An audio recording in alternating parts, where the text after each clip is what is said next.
For almost 50 years, the world lived with one terrifying question. Would the United States and the Soviet Union start a nuclear war? The tension was so high that school children practiced hiding under desks in case of an attack. People built bomb shelters in their backyards. And at one point, the world came so close to nuclear war that experts believe a single bad decision could have changed history forever. This is the Cold War explained in under 10 minutes. The Cold War was a period of intense rivalry between the United States and the Soviet Union that lasted from 1947 to 1991. The two countries had completely different ideas about politics, economics, and how society should work. The United States believed in capitalism, a system where businesses are mostly owned by private individuals, and people compete to earn money and build their wealth. The Soviet Union believed in communism, a system where the government controls most industries and wealth is supposed to be shared more equally among citizens. Both countries believed their system was the best, and both were terrified that the other system would spread around the world. Ironically, the United States and the Soviet Union had just fought on the same side during World War II. They were allies against Germany. But once the war ended in 1945, their alliance quickly fell apart. Europe was in ruins. Germany had been defeated. And suddenly, there was a huge question. Who would have more influence over the countries left behind? The Soviet Union began creating communist governments in many countries in Eastern Europe. The United States saw this as an expansion. The Soviet Union saw it as a protection. Either way, trust between the two countries was disappearing fast. In 1946, former British Prime Minister Winston Churchill gave a famous speech. He said an iron curtain had descended across Europe. On one side were mostly capitalist countries aligned with the United States. On the other side were communist countries influenced by the Soviet Union. Europe had been divided, and the Cold War had officially begun. One of the most important ideas you need to know is called containment. Containment was the United States' strategy of stopping communism from spreading to new countries. Not destroying communism everywhere, just preventing it from expanding. This idea shaped American foreign policy for decades. Soon after, the United States introduced the Marshall Plan. The U.S. gave billions of dollars to help rebuild Western Europe after World War II. The thinking was pretty simple. If countries were prosperous and stable, they would be less likely to turn to communism. The Soviet Union rejected the plan and encouraged its allies to reject it too. Now, let's talk about Berlin. Because Berlin was basically the Cold War's favorite source of drama. Germany had been divided into East Germany and West Germany. East Germany was communist and backed by the Soviet Union. West Germany was capitalist and backed by the United States and its allies. But Berlin was weird. Even though the city was located inside East Germany, Berlin itself was split into East and West.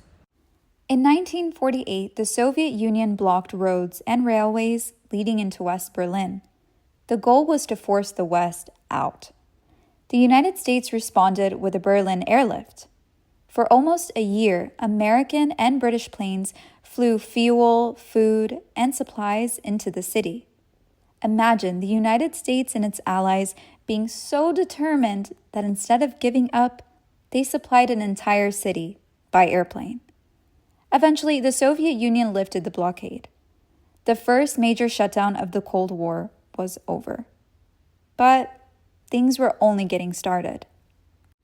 Soon, both countries began building massive numbers of nuclear weapons. This was called the arms race.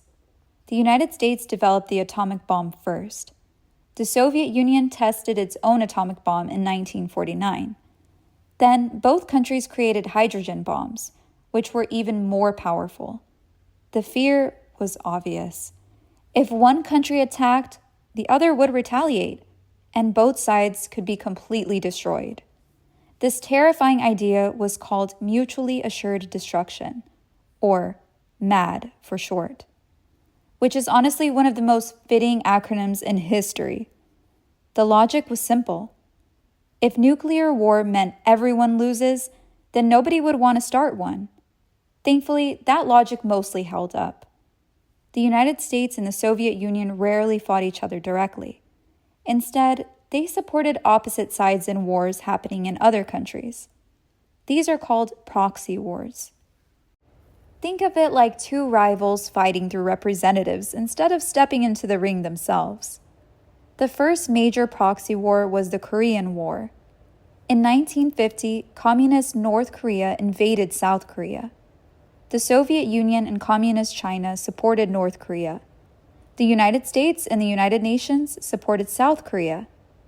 The war lasted for 3 years. Millions of people died. And when it ended in 1953, Korea was still divided. North Korea remains communist today. South Korea became a democracy and one of the world's largest economies. Then came the Vietnam War. The United States feared that if Vietnam became communist, nearby countries would follow. This idea was called the domino theory, like dominoes falling one after another. The United States became heavily involved in supporting South Vietnam, but the war dragged on. Many Americans began to oppose the war, leading to protests and growing political divisions across the United States. And despite years of fighting, North Vietnam eventually won. Vietnam became a unified communist country in 1975. While all of this was happening on Earth, the Cold War also moved into space. Yes, the Cold War literally became a race to outer space. In 1957, the Soviet Union launched Sputnik, the first artificial satellite. Americans were shocked. If the Soviets could send something into space, maybe they could send nuclear missiles anywhere too. Then, in 1961, Soviet cosmonaut Yuri Gagarin became the first human in space. The United States needed a comeback, and they got one. In 1969, American astronauts landed on the moon. Neil Armstrong became the first person to walk on its surface.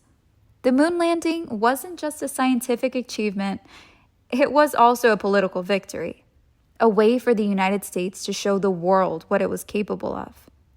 But the most dangerous moment of the entire Cold War happened in 1962, the Cuban Missile Crisis. If there is one event you absolutely need to know for a test, it's this one. The Soviet Union secretly placed nuclear missiles in Cuba, and Cuba is only about 90 miles from Florida. When American spy planes discovered the missiles, panic spread. President John F. Kennedy demanded they be removed. For 13 days, the world waited. People genuinely feared nuclear war. The United States surrounded Cuba with naval ships. The Soviet Union refused to back down. And for a moment, it looked like the Cold War might become a very hot war. Eventually, the two countries reached an agreement. The Soviet Union removed the missiles from Cuba. The United States secretly agreed to remove some missiles from Turkey. Nuclear war was avoided. Barely. After the crisis, both countries realized they needed better communication, because almost ending civilization once was enough. The Cold War continued through the 1970s and 1980s, but eventually the Soviet Union began to struggle. Its economy was weak. People wanted more freedom, and competing with the United States for decades had been incredibly expensive. In 1985, a new Soviet leader came to power. Mikhail Gorbachev. He introduced two big reforms, glasnost, which means more openness, and perestroika, which meant changing how the economy and government worked. He hoped these changes would straighten the Soviet Union. Instead, they accelerated its decline. Communist governments across Eastern Europe began collapsing. Then, in 1989, one of the most iconic symbols of the Cold War fell, the Berlin Wall. For nearly 30 years, it had separated East and West Berlin. Families had been divided, People had died trying to cross it. Then crowds gathered, the border opened, and people literally climbed into the wall and started tearing it apart. The images spread around the world. The Cold War was ending. Just 2 years later, in 1991, the Soviet Union officially dissolved. The Cold War was over. So, what do you absolutely need to remember? The Cold War lasted from 1947 to 1991. It was a rivalry between the United States and the Soviet Union. The United States supported capitalism, the Soviet Union supported communism. Key terms include containment, the Marshall Plan, the Iron Curtain, the arms race, proxy wars, and mutually assured destruction. Major events include the Berlin Airlift, the Korean War, the Vietnam War, the space race, the Cuban Missile Crisis, and the fall of the Berlin Wall. And perhaps the craziest thing about the Cold War is that despite decades of fear, countless close calls, and enough nuclear weapons to destroy the planet many times over, the two superpowers never fought each other directly. The Cold War shaped the modern world. Its effects can still be seen in politics, technology, international relations, and even the countries that exist today. And that's the Cold War explained in under 10 minutes. Make sure to like the video and subscribe to 10-Minute Mentor for more topics you need to know from literature and history to science and math, explained always in under 10 minutes. Here at 10-Minute Mentor, it's all about quick lessons and big ideas. Thanks for watching, and I'll see you guys in the next video.